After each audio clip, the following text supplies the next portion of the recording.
మా మమ్మీ వాళ్ళు అక్టోబర్ 3 రోజు ఇక్కడ చెట్లు నాటారనమాట. నాటడం అంటే నార్లాగా ఇత్తనాలు వేసిర్రు.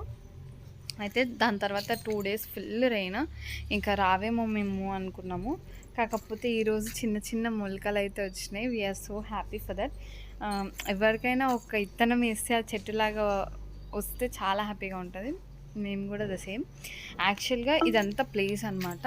ఈ ప్లేస్లో మమ్మీ వాళ్ళు కూరగాయలు అవి వేద్దాం అనుకుంటున్నారు. సో ఇక్కడ మేమైతే బ్రింజాల్ అండ్ మిర్చి నారైతే వేసాం అనమాట. కొంచెం మొలకొచ్చినాక అక్కడక్కడ నాటుతాము. అండ్ ఇక్కడేమో చూస్తున్నారా, కనిపిస్తుందా, ఇవైతే ఆకుకూరలు అనమాట. స్పినాచ్, కొత్తిమీర ఏమో ఇక్కడ వేసింది. సో అన్ని మొలకలు వచ్చినాయి. మీకు దగ్గర నుంచి చూపిస్తాను. We are so happy actually. దగ్గర నుంచి చూపిస్తాం మొలకలన్నీ. ఇదంతా ప్లేస్ అనమాట మంచిగా. అక్కడ